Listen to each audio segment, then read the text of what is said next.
자, 이 시간부터 우리가 해야 될 것은 창의적 글쓰기입니다. 자, 창의성.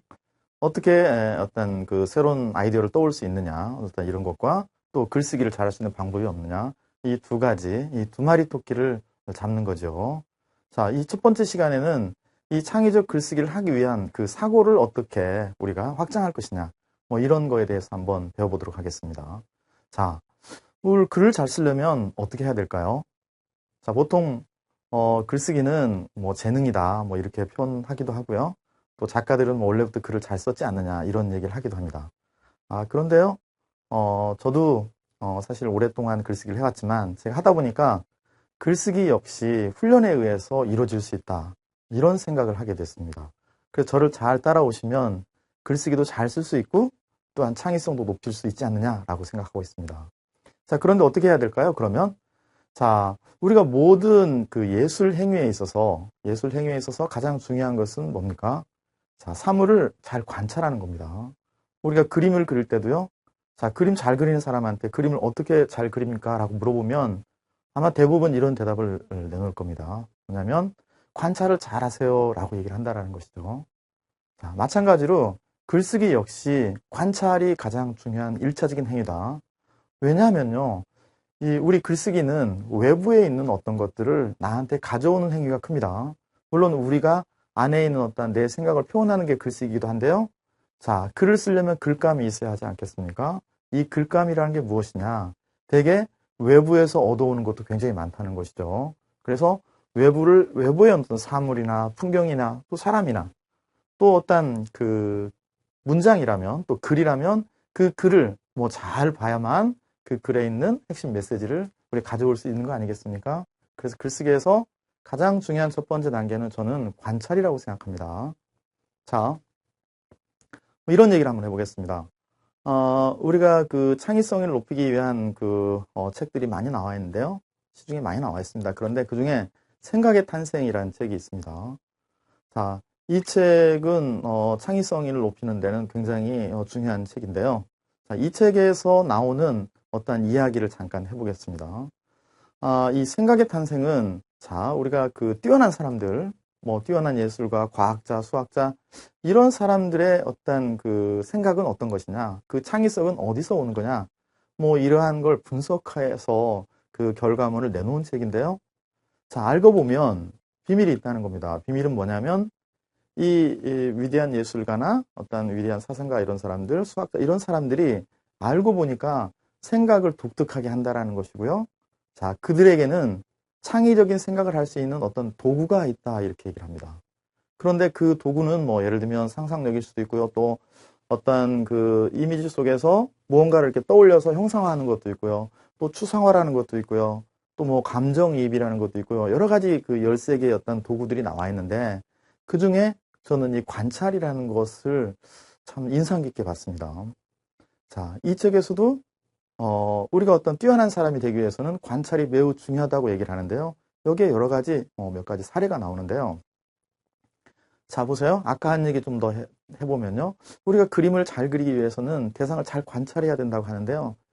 이 이야기를 가장 극적으로 설명해 줄 수 있는 사람이 있는데 예를 들면 들라크루아 같은 사람입니다.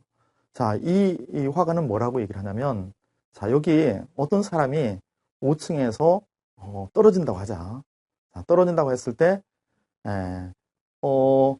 위에서, 자, 거기에서 떨어지는 5층에서 아래까지 어떤 시간이 얼마나 되겠습니까? 떨어질 때. 그런데 그 짧은 순간에 그 사람을 묘사하지 않으면 안 된다. 이런 얘기를 합니다. 다시 말하면 5층에서 사람이 떨어질 때 그 사람을 잘 그려낼 수 없으면 제대로 그림을 그린 게 아니다라고 얘기하고 있습니다. 그러니까 그림에서 이 관찰이 매우 중요하다는 얘기를 하고 있죠. 자, 그런데요. 역시 마찬가지로 글쓰기에서도 관찰이 매우 중요하다고 생각합니다. 왜냐면요. 많은 작가들이 그런 얘기를 실제로 하고 있어요. 나는 태양 아래에 있는 모든 것을 관찰하는 사람이다. 뭐 이런 얘기를 하고 있고요. 또 사람은 끊임없이 뭔가를 탐구하는 것은 어떤 작가의 어떤 그 필수적인 역량이다. 뭐 이런 얘기도 하고 있습니다. 자, 그렇다면 이 관찰, 그 다음에 이걸 통해서 묘사하기 글쓰기를 할 수 있는데요. 이걸 어떻게 잘할 수 있는지에 대해서 한번 알아보겠습니다. 자, 여기에 모나리자 그림이 있습니다. 다빈치가 그린 이 모나리자 그림인데요. 아마 유명한 그림이지 않습니까? 이 그림을 가지고 글쓰기를 한번 해보자고 하기로 하겠습니다. 자, 어떻게 할 것이냐. 아마 여러분들은 이 모나리자를 보면 첫 번째 느낌이 매우 신비롭다. 좀 뭐가 뭔지 좀 이렇게 분위기가 좀 심상치 않다. 좀 특이하다. 뭐 이런 생각을 아마 할 거로 생각됩니다.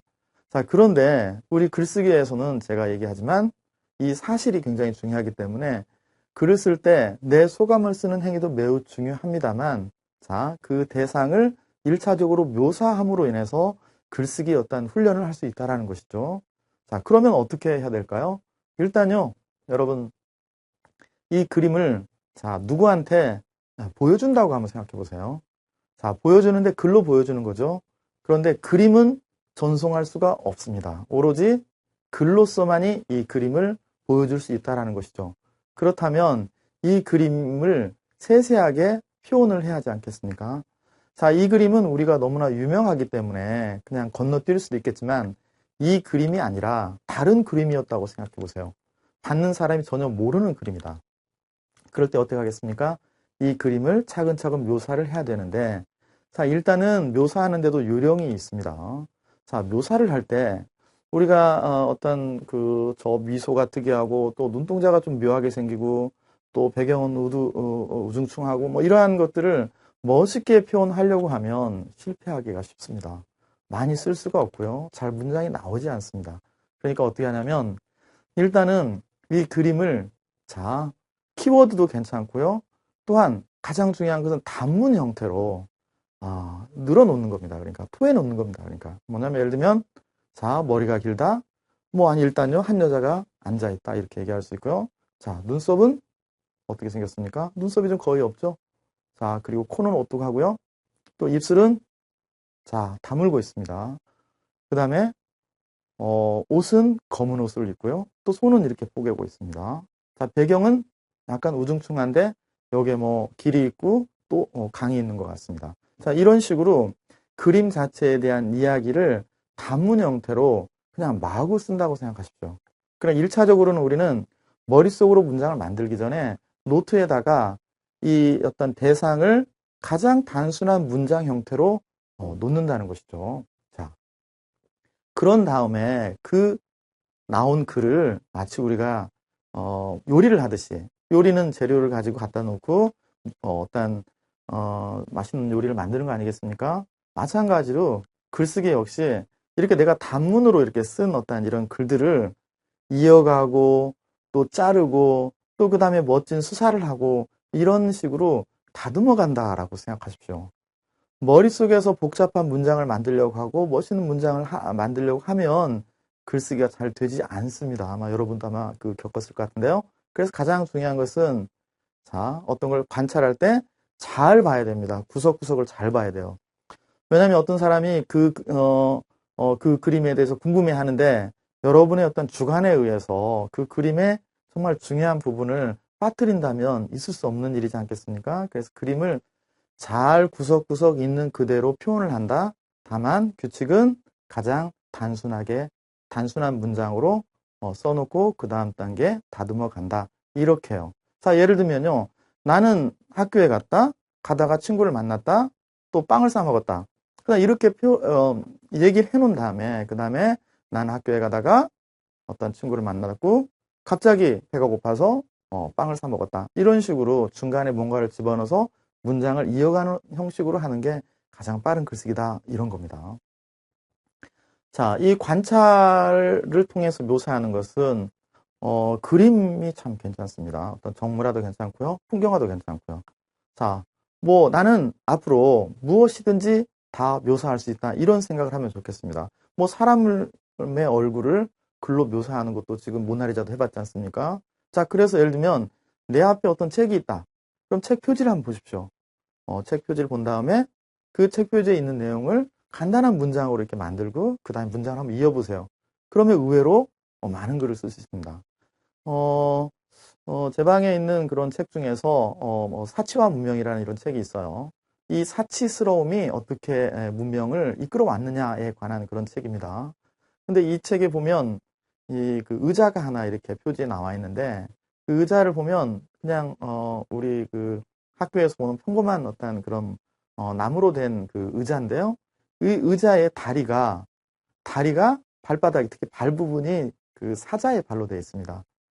아마 처음에는 이 그림을 봤을 때는 그냥 평범한 의자로 보이거든요. 그런데 자세히 보면은 발이 사자 발이기 때문에 의자와 어떤 사자 발을 합친 형태. 그러니까 어떤 사람이 의자를 만들 때 이 발 하나를 사자 모양처럼 함으로 인해서 새로운 가치를 부여한 어떤 그런 그림인데요.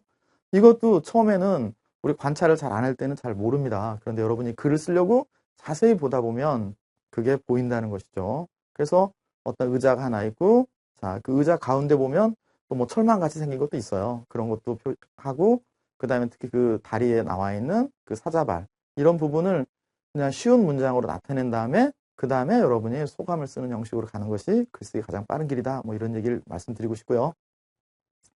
자, 이거 말고도요, 우리가 인터넷이나 어떤 우리가 알고 있는 어떤 그림을, 뭐 인터넷에 꺼내놓고, 그걸 가지고, 묘사하는 거 굉장히 좋은 글쓰기 방법이다. 이겁니다. 근데 처음에는 여러분이 뭐든지 그랬지만 좀 어색할 수가 있어요.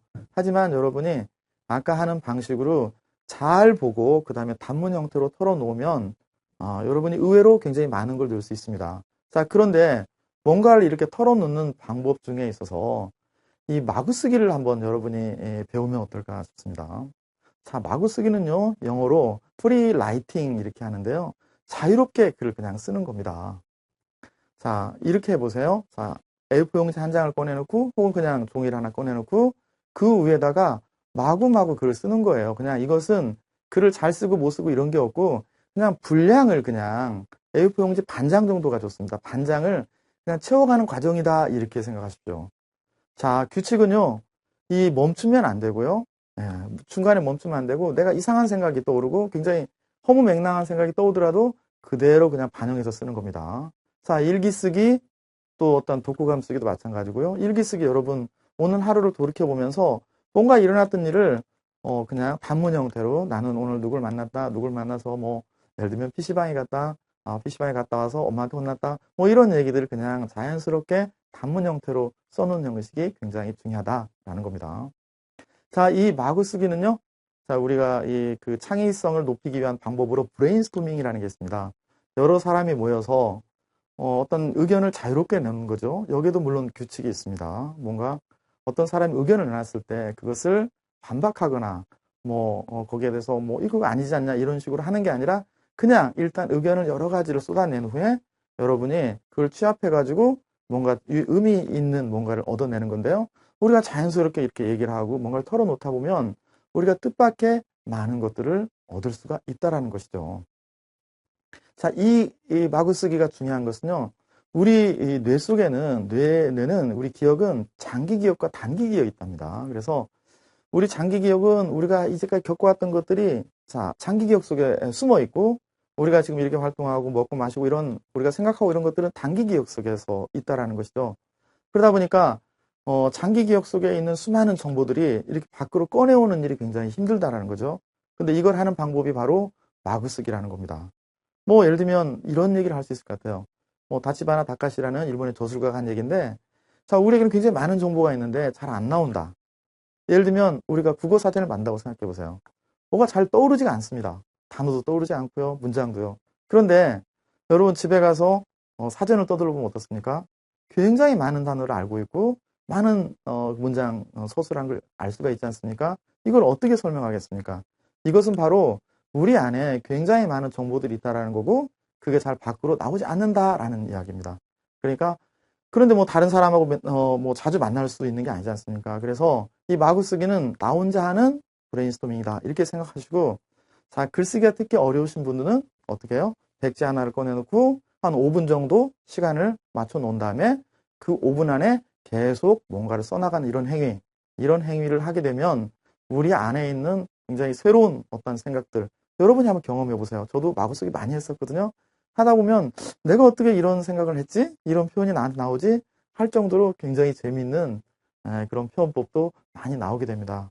그래서 우리가 창의적인 글쓰기를 위한 가장 중요한 방법 중에 하나는 자, 관찰과 묘사, 그 다음에 어떻게 보면 글쓰기의 어떤 워밍업 같은 마구쓰기 형태를 통해 가지고 하다 보면 여러분이 일단 글문이 트일이라고 생각합니다.